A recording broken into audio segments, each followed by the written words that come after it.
Assalamualaikum warahmatullahi wabarakatuh. Bismillahirrahmanirrahim. Alhamdulillahi rabbil alamin. Wa afdalus salati wa atamu taslimi ala sayyidina Muhammadin wa ala alihi wa sahbihi ajma'in. Rabbi shrah li sadri wa yassir li amri wahlul 'uqdatam min lisani yafqahu qawli. Subhanaka la ilma lana illa ma 'allamtana innaka antal alimul hakim. Allahumma akhrijna min zulumatil wahmi wa akrimna bi nuril fahmi waftah alaina bi ma'rifatil ilmi wa sahhil akhlaqana bil hilm waj'alna mimman yastami'una al-qawla fayattabi'una ahsana.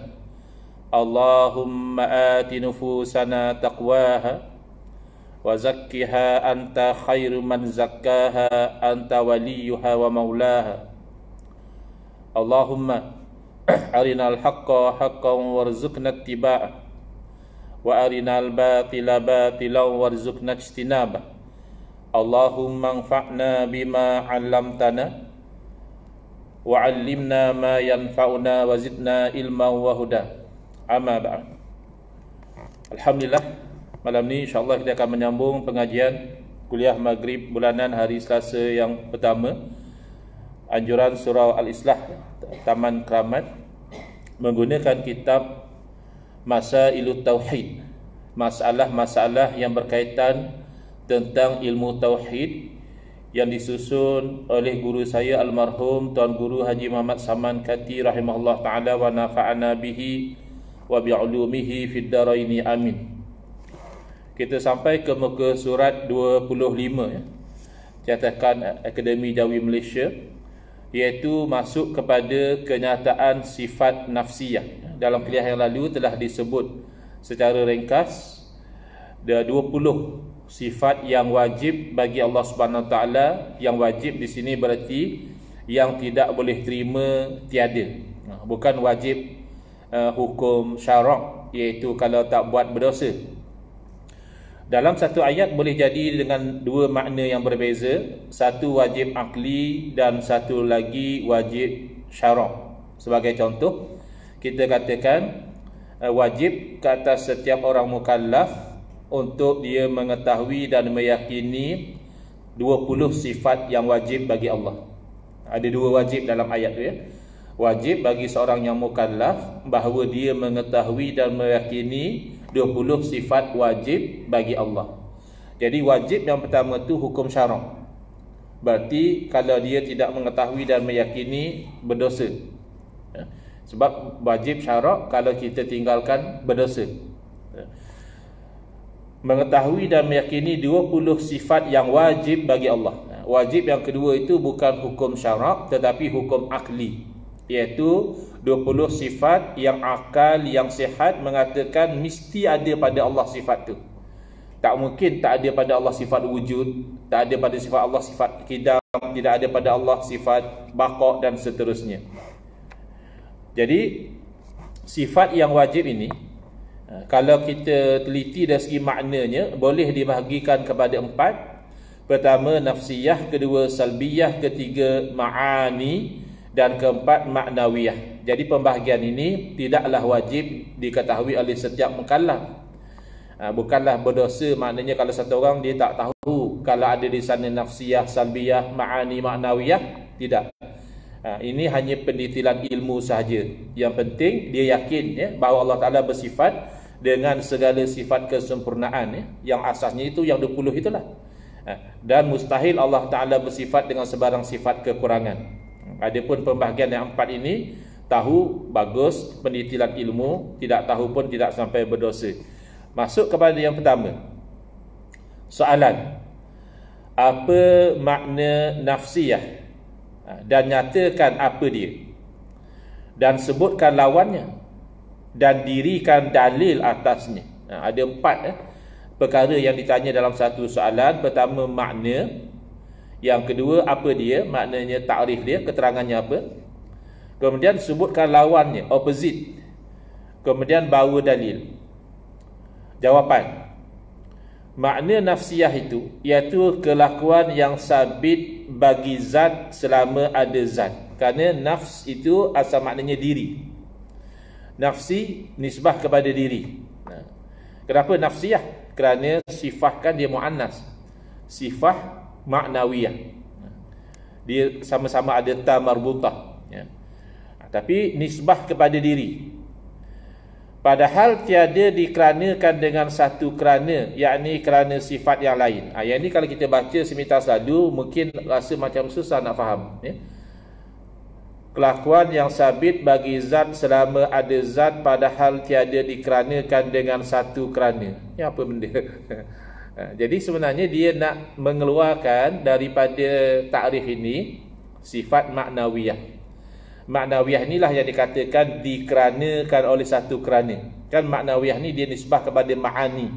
Oleh kerana adanya kudrah, maka adalah kaunuhu qadiran. Oleh kerana adanya iradah, maka adalah yang dikatakan kaunuhu muridan. Jadi yang kaunuhu itu sifat maknawiyah dikeranakan oleh satu kerana. Maknawiyah dikeranakan oleh ma'ani. Nafsiyah tidak. Jadi nafsiyah ni tidak perlu dengan sesuatu yang lain. Dia sabit bagi zat selama mana ada zat. Dan ianya, yakni nafsiyah, yang menunjukkan atas bersifat dengan dia diri zat, bukan makna yang lebih atas zat. Jadi ini pun mungkin setengah orang apa benda pula ni, ya? Bukan yang menunjukkan atas yang bersifat dengan dia diri zat, bukan makna yang lebih atas zat. Kerana kalau kita lihat yang dikatakan sifat nafsiyah itu iaitu wujud. Jadi wujudnya sesuatu itu adakah sesuatu yang lebih daripada sesuatu? Tidak. Maknanya kalau tidak wujud, ya tidak ada sesuatu itu. Bila sesuatu itu ada, maka wujud. Dia selama mana ada zat, selama itu ada sifat wujud. Berbeza, tapi ini nisbah kepada makhluk lah, ya. Kalau Allah Ta'ala, sifat Allah tu tidak akan hilang, tidak akan berubah. Sifat Allah tu sentiasa ada pada Allah Ta'ala. Tapi nak memahami, ya, beza antara yang dikatakan bukan sesuatu yang lebih tadi, kalau melihat kepada makhluk, kita kata sifat makhluk. Tapi dalam ilmu tauhid, kalau makhluk dia tidak panggil sifat, dia panggil arab. Tapi sama juga, attribute. Jadi kalau makhluk, kalau kita katakanlah tiang ni ada di depan saya ni, maka tiang ni wujud. Adakah wujud tu sesuatu yang lain daripada tiang? Kan tidak. Berbeza dengan sifatnya hijau, sifatnya bulat, ya, sifatnya tegak. Itu sesuatu yang lain daripada tiang. Berarti boleh saja tiang ni dicat color lain. Dicat color merah misalnya, dah tidak hijau lagi. Adakah berarti sudah tidak ada tiang? Tiang masih ada, cuma hijaunya sudah tidak ada. Jadi hijau ni sesuatu yang lebih daripada tiang. Ataupun bentuknya bulat tu dimodify jadi 4 segi, masih tiang lagi. Ataupun jatuh tiang ni tergolek, instead of dia tegak ke atas, dia sudah jadi horizontal, dia sudah terbaring. Tapi orang panggil tiang, tapi tiang yang dah terbalik. Tapi kalau dibuang sifat wujud, tak ada lah. Jadi wujud tu sifat, ataupun dikatakan di sini sebagai satu kelakuan, hal, tetapi bukanlah sesuatu yang lebih daripada zat itu, tidak. Kalau buang wujud, zat pun tak ada. Berbeza dengan apa yang kita sebutkan tadi, dia sesuatu yang lebih daripada zat. Tapi contoh yang kita berikan tadi itu berkaitan dengan makhluk, ya, bukan dengan Allah Ta'ala. Tak mungkinlah sifat Allah tu hilang, ya, ataupun sifat Allah tu berubah, tidak. Cuma nak terangkan apa makna tidak lebih tadi. Dan iaitu sifat nafsiyah ni satu saja, wujud. Kalau ditanya nyatakan apa dia, sifat nafsiyah, wujud, satu saja. Ertinya apa? Ertinya ada. Allah Ta'ala ada. Lawannya, tadi disebut lawannya. Lawan tu maksudnya opposite, ya. Saya bimbang juga kerana saya pernah dengar satu orang ustaz yang mu'allaf, dia pernah sebut di surau dekat rumah saya. Dia kata masa dia baru masuk Islam, dia pergi kursus yang dianjurkan oleh Perkim. Jadi dia ajarlah ilmu tauhid. Antaranya dia ajarlah sifat wujud. Artinya apa? Allah ada, lawannya tiada. Jadi dia kata dia terfikir Tuhan tu asalnya ada, lawan-lawan dah tiada. Ini salah faham macam cerita Ultraman ke lawan raksasa macam tu pula. Tak tahulah dia bergurau atau dia sengaja nak mempelekehkan pengajar ilmu sifat 20 ke, atau memang dia salah faham, wallahu alam. Tapi lawan di sini bukan makna fight. Ya, lawan di sini maknanya opposite. Opposite daripada ada, tiada. Mudah saja. Maka iaitu mustahil. Itu kita kata wajib tadi. Bukan wajib makna tak buat berdosa. Wajib maknanya tak mungkin tak ada. Kalau makhluk mungkin tak ada. Mungkin. Ada orang kahwin tapi tak ada anak. Mungkin tak? Mungkin. Tapi kalau Tuhan tak wujud, mustahil. Akal yang sihat tidak boleh terima Tuhan tak wujud. Orang etis tu akal dia sudah tidak boleh berfungsi dengan baik, sehingga dia kata diri dia terjadi dengan sendiri. Sehingga dia kata alam yang begitu macam-macam, ya, sophisticated, bilangannya pun banyak, berubah begini, ada sistemnya, ada kejadiannya, pun dia kata jadi sendiri. Tak mungkin, ya. Kalau akal yang sihat tak mungkin jadi sendiri. Sebab kalau kita ambil semudah kotak tisu ni pun, kalau saya kata kotak tisu ni terjadi dengan sendiri, tak ada yang boleh terima. Padahal kotak tisu ni adakah lebih canggih daripada alam semesta ni? Simple saja. Pun oleh kerana dia wujud dan dia tidak mewujudkan dirinya, pasti diwujudkan. Dan padahal yang berlaku sebenarnya manusia tidak mewujudkan kotak tisu ni. Manusia hanya memproses barang yang setelah wujud. Mungkin pokoknya diproses jadi kertas, kertasnya dipotong, kertasnya diwarnakan, dibentuk, ya. Bukan juga mewujudkan. Itu pun kita tidak boleh bayangkan terjadi dengan sendiri. Itu maknanya lawannya tu tiada, tu mustahil. Dalil akal baginya sekalian makhluk ini, yakni daripada adanya dan tiadanya, geraknya dan diamnya. Ada atau tak ada makhluk menunjukkan kepada ada Allah. Bergerak atau diamnya makhluk juga menunjukkan kepada adanya Allah. Hidup atau matinya makhluk, mulia atau hinanya makhluk, naik atau jatuhnya makhluk, semuanya menunjuk kepada adanya Allah. Inilah yang diistilahkan oleh sebahagian sebagai wahdatul wujud. Padahal yang dimaksudkan adalah wahdatul syuhud. Dia melihat apa sahaja membawa kepada dia melihat kepada kewujudan Allah Ta'ala, melihat kepada keesaan Allah Ta'ala, melihat kepada kekuasaan Allah Ta'ala. Tapi kalau dikatakan makhluk itulah Allah, itu tak betul. Ataupun makhluk dan Allah itu menyatu dalam satu wujud, tak betul. Jadi istilah itu kena difahami dengan makna yang betul. Kalau difahami dengan makna yang salah, ia salah. Lalu timbul soalan, apa sebab ada makhluk ini dan tiadanya itu menunjukkan atas ada Allah Ta'ala? Kalau ada makhluk menunjukkan ada Allah tu agak mudah kita faham. Macam kita kata tadilah, ya, ada sesuatu menunjukkan ada orang yang membuat dia. Ada surau ni, pasti ada kontraktor yang buat dulu. Takkan surau ni jadi sendiri. Tapi kalau tak ada surau ni, macam mana boleh menunjukkan kepada ada kontraktor pula? Kalau ada, okey, kita faham. Kalau tak ada, bila nisbah kepada Allah Ta'ala, ada atau tak ada alam ini, ada atau tak ada makhluk ini, sebenarnya menunjuk kepada adanya Allah Ta'ala. Kenapa? Jawapannya, bahawasanya makhluk ini ialah satu barang ataupun sesuatu lah. Suatu barang ni bahasa lama, ya. Senang bahasa modennya, bahawasanya makhluk ini adalah sesuatu yang sama setimbang, maknanya seimbang di antara ada dan tiadanya. Diibaratkan seumpama neraca yang mempunyai 2 daun yang sama setimbang kedua-duanya. Kita panggil apa? Dacing. Saya ingat dalam beberapa tahun yang lalu saya diminta buat ceramah. Rupanya audiens saya itu budak sekolah rendah. Saya tak biasa ceramah dengan budak-budak. Saya biasa kat masjid kan orang dewasa.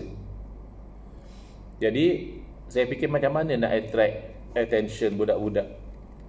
Jadi saya banyak interact. Maknanya saya cakap, saya tanya, minta dia orang jawab, minta supaya ada interaction.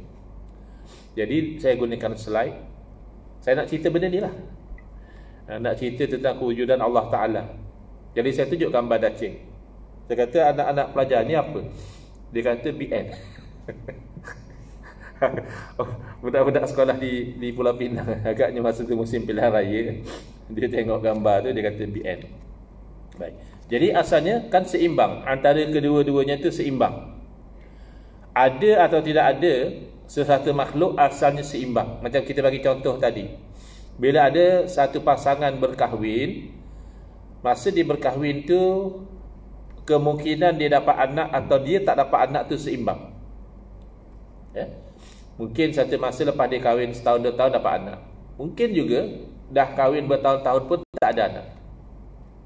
Maknanya adanya anak itu seimbang. Ya? Kewujudan anak itu antara ada dan tiada itu seimbang. Tiba-tiba didapati berat salah satu daripada yang satu lagi, maka adakah diterima akal beratnya itu dengan tiada sesuatu yang memberatkan dia? Kan ketika masih digunakan dacing besi lama, sekarang ni timbangan tu hanya guna letak barang, dia ada jarum dia tu tunjuk 1 kilo ke 2 kilo ke. Dulu kan ada batu pemberat dia. Jadi nak timbang tu ikan ke sayur ke, dia akan letak batu pemberat tu sampai dia seimbang balik, dia tahu. Tapi bila dia berat salah satu, tidak akan berat dengan sendiri. Dua bilah dacing yang asalnya sama seimbang, tiba-tiba berat sebelah kiri, pasti ada yang memberatkan dia. Ikan kah, batu penimbang kah, sayur kah, buah kah? Takkan dia berat sendiri atau berat sebelah sini. Jadi bila berat sebelah tiada sekalipun, maknanya selepas orang tu kahwin sampai dia meninggal dunia pun tak ada anak. Ya, maknanya anak kepada pasangan ni sebenarnya tiada. Asalnya seimbang. Ya, boleh jadi bila satu pasangan berkahwin akan ada anak atau tak ada anak. Mereka sudah kahwin puluhan tahun, masing-masing pun dah tua, dah meninggal, memang tak ada anak. Jadi sudah berat kepada sebelah tiada, padahal asalnya tadi seimbang. Maka berat kepada sebelah tiada itu tidak akan dengan sendiri. Pasti ada yang menentukan bahawa yang couple ni tak ada anak. Apatah lagi kalau berat sebelah ada, kan jelas nampak. Daripada sepasang dapat anak seorang, 2 orang sampai 10 anak. Dia anak dia pula kahwin dapat cucu. Takkan dengan sendiri. Pasti ada yang menentukan orang ni dapat anak begini, begini, begini. Jadi cara kupasan ini kenapa? Kerana nak mengambil kira orang-orang yang cuba mempertikaikan. Dia orang yang belajar kerana nak beriman, senang. Dia nak faham iman dia, senang. Tapi ada orang dia bukan nak beriman, dia nak membangkang. Tujuan dia dengar tu dia nak bangkang. Jadi bila kita kata dalil ada Allah Ta'ala, ada alam ni, lalu jenis yang nak beriman, dia faham lah. Takkan alam ni jadi sendiri, itu berarti ada Allah Ta'ala, selesai. Tapi yang jenis nak bangkang, dia kata dalil ada Allah, ada alam. Habis kalau alam tak ada, kira Allah tak ada. Jadi untuk menolak bangkangan seperti inilah, maka disusun secara kemas. Suruh disebut daripada awal bahawa ada atau tiadanya makhluk menunjukkan kepada ada Allah, supaya orang tidak sampai mengatakan kalau alam ni tak ada berarti Allah tiada. Tidak. Kalau alam ni tiada pun berarti Allah ada. Kerana asalnya alam ni boleh jadi ada, boleh jadi tak ada. Kalau berat salah satu, ada atau tiada, menunjukkan ada yang memberatkan ke arah situ, iaitulah Allah Ta'ala.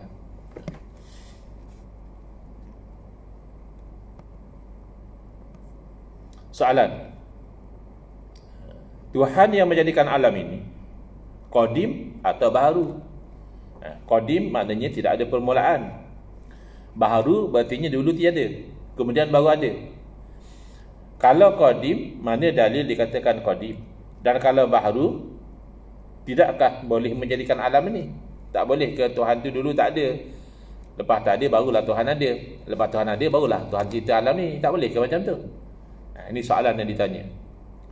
Bahkan ada orang zaman sekarang, mungkin daripada dulu juga, ada yang mempertikaikan, kata dia tak ada ni sifat qadim ni.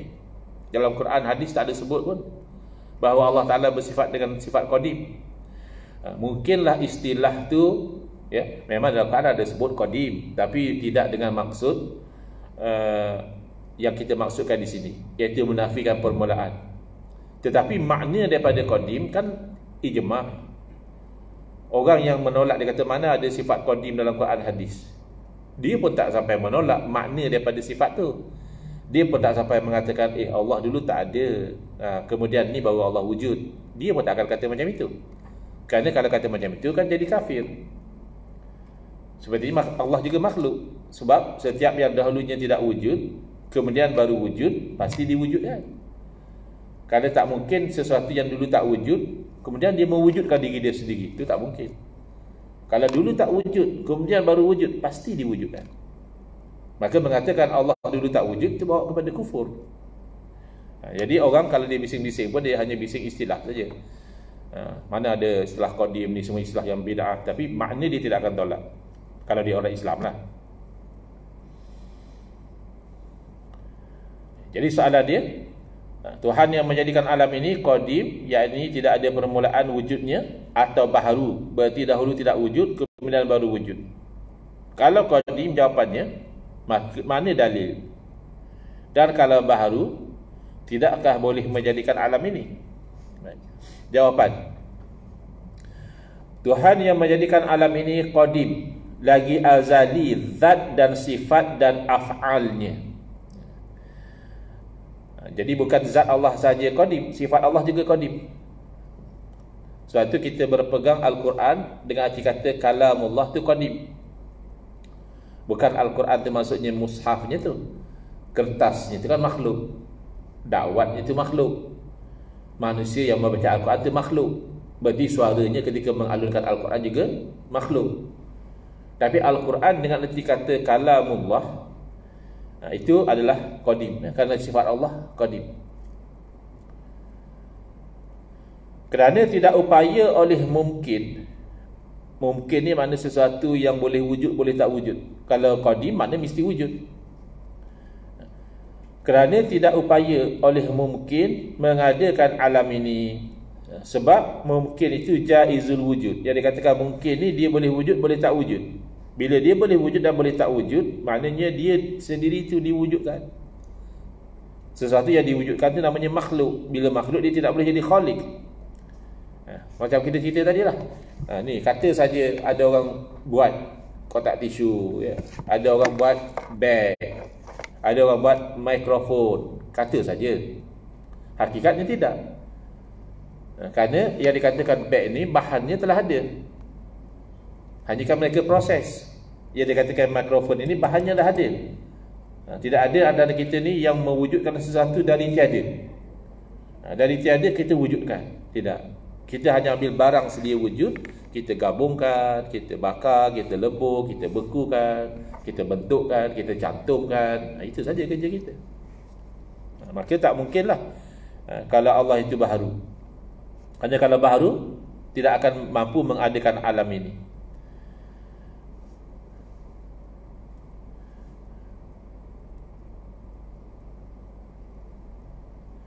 Dan tidak pula mustahil, kerana mustahil itu makdum.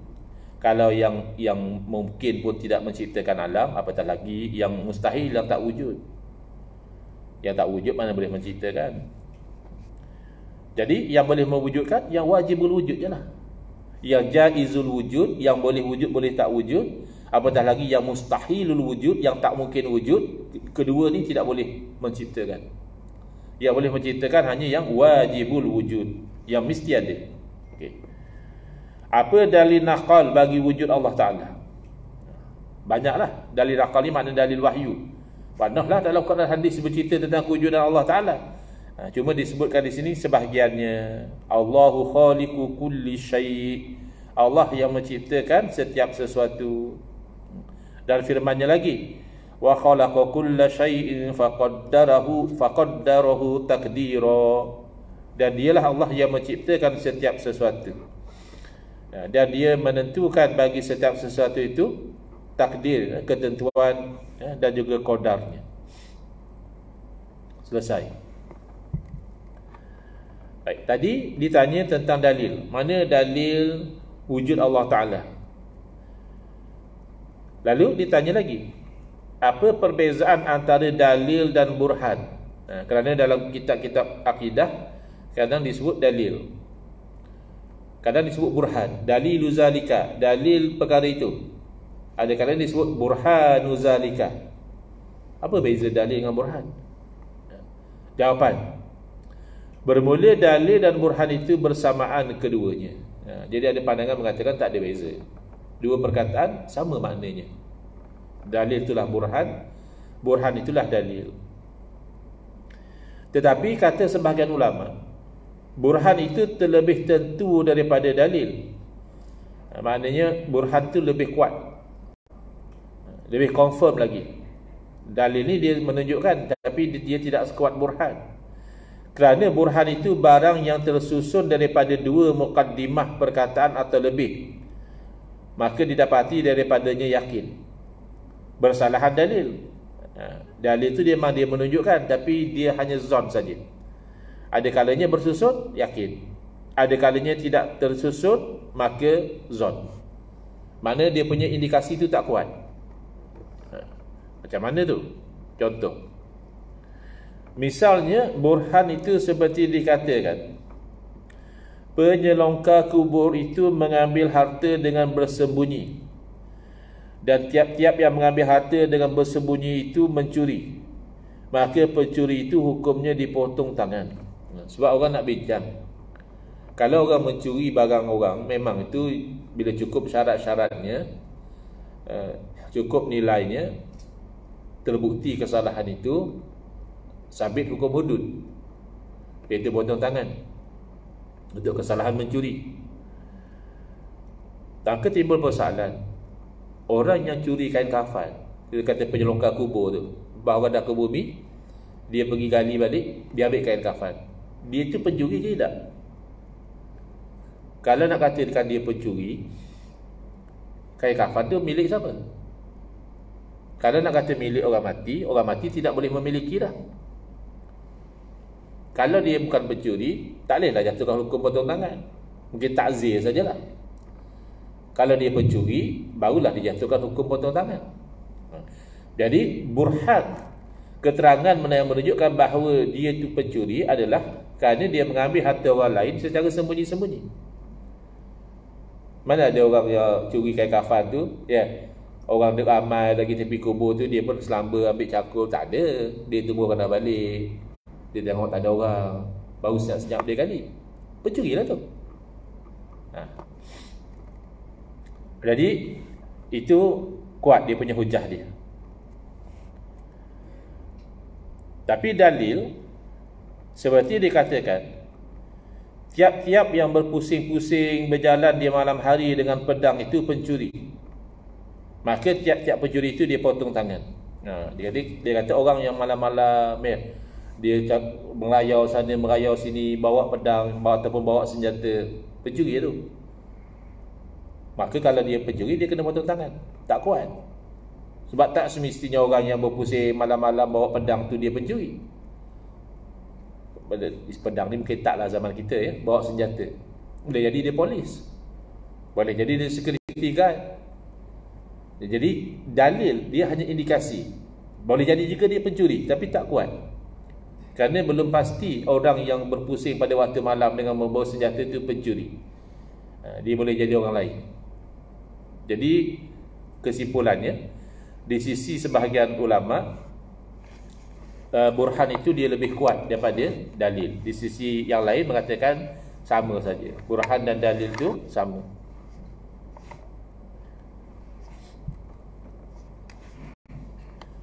Soalan lagi, berapa bahagian dalil? Jawapan, bahagian dalil itu 3. Pertama, dalil akli, akal yang menunjukkan. Yang kedua, dalil nakli, wahyu yang menunjukkan. Jadi dalam akidah ni dua-dua sekali. Dalil akli pun dia, dalil nakli pun dia. Kecuali yang sam'iyat, benda-benda ghaib, mana kita nak akalkan. Ada syurga mana kita tahu, ada neraka mana kita tahu. Habis yang kamu percaya, ya sebab nakli, wahyu yang bagi tahu. Quran hadis yang bagi tahu ada syurga ada neraka, kita percaya. Akal semata-mata tak mampu memikirkan tentang syurga neraka. Paling-paling kuat akal kata boleh jadilah. Boleh jadilah ada syurga, boleh jadilah ada neraka. Berbeza, akal mengatakan mesti ada Tuhan, mesti Tuhan sempurna, mesti Tuhan itu berkuasa. Akal pun sudah menunjukkan ke situ. Wahyu juga menunjukkan pada yang sama, bahawa Allah itu wujud, Allah berkuasa, Allah berkehendak, Allah maha mengetahui, Allah maha melihat. Maka ada yang ditunjuk oleh akal, ada yang ditunjuk oleh wahyu, dan ada dalil wad'i. Manusia sendiri yang letak sesuatu untuk menunjukkan kepada sesuatu, itu namanya wad'i. Secara teknikalnya diletakkan begitu. Baik, satu persatu. Dalil akli itu adalah barang yang diambil daripada akal. Barang di sini maknanya sesuatu, ya. Dalil akli itu sesuatu yang diambil daripada akal. Seperti dalil baharu itu menunjukkan ada yang membaharukan dia. Seperti kita kata alam ini baharu, dan tiap-tiap baharu ada yang membaharukan dia. Ataupun contoh yang mudah lah, ya. Selalu saya bagi contoh, kalau kita datang ke masjid, rumah kita dah tinggal dalam keadaan elok, kita dah tutup pintu, kita dah pasang mangga. Bila kita balik dari masjid, kita dapati pintu terbuka, mangga terkopar, barang-barang berselerak. Pasti kita kata, alamak, rumah aku dah kena pecah masuk. Macam mana kita tahu rumah kena pecah masuk? Padahal masa kejadian kita tak ada di rumah, kita ada di masjid, kita ada di surau. Macam mana kita confident rumah kita pecah masuk? Sebab kan dia baru, dia berubah. Tadi daripada pintu tertutup terbuka, tadi mangga dah pasang terkopar, tadi rumah elok kemas berselerak. Akal yang bagi tahu. Akal kata mesti ada orang buat. Itu dalil akli. Adapun dalil nakli itu barang, yakni sesuatu yang diambil daripada kitabullah dan sunnati Rasulullah sallallahu alaihi wasallam. Seperti firman Allah, dzalikumullahu rabbukum la ilaha illahu khaliqu kulli syai'. Jadi ini menunjukkan kepada kewujudan Allah Ta'ala. Tiada ada Tuhan melainkan Allah, dan Allah menciptakan segala sesuatu. Ini tolak akidah Qadariyah, ya. Qadariyah kata manusia menciptakan perbuatan dia sendiri. Allah kata Allah yang menciptakan segala sesuatu. Dan dalil wad'i itu barang, yakni sesuatu yang menunjukkan dengan sandarannya. Seperti dalil bagi beberapa lafaz-lafaz itu menunjukkan atas beberapa makna, ya. Kenapa menunjukkan makna itu? Kita yang namakan begitu. Kita yang letakkan perkataan itu untuk menunjukkan pada makna itu. Contoh, contoh perkataan bahasa Inggeris. Dulu di sekolah kita belajar perkataan bahasa Inggeris, mouse itu adalah sejenis binatang, iaitu tikus. Tapi di zaman moden ni, mouse tu yang buat kontrol komputer tu mouse juga. Kenapa pula dinamakan mouse? Ya kita yang letak. Kita cuba kita letak, orang yang cipta benda tu letak nama lain. Cat dia kata misalnya. Jadi cat lah. Atau dog dia letak nama gitu, dog lah. Dia letak nama mouse, mouse lah. Itu wad'i. Dia menunjukkan kepada makna kerana diletakkan begitu.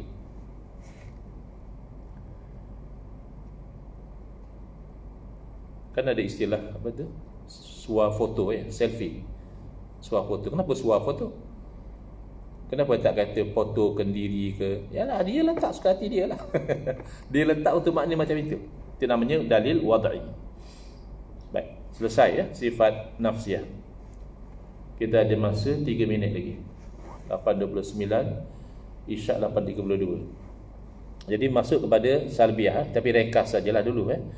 Nyatakan apa makna salbiyah dengan ijmal secara menyeluruh, dan sebutkan dengan tafsir secara terperinci berserta dalil bagi setiap sifat.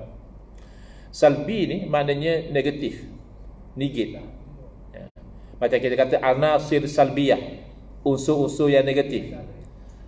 Jadi seeloknya jangan namakan anak perempuan tu salbiyah. Maknanya tu tak elok. Bunyinya mungkin sedap juga. Apa nama salbiyah? Oh, manis namanya. Tapi dari segi bahasa Arab maknanya tu negatif. Jadi kenapa disebut sifat salbiyah? Kerana sifat ini sebenarnya menafikan yang tidak layak dan tidak patut bagi zat Allah Ta'ala. Fungsi dia itu menafikan. Sebagai contoh, kidam. Terjemahnya sedia. Apa yang sedia? Fungsinya menafikan permulaan bagi wujud Allah. Itu namanya salbiyah. Baqa, terjemahnya kekal. Apa yang kekal? Fungsinya menafikan perakhiran bagi wujud Allah. Allah wujud tidak ada perakhiran.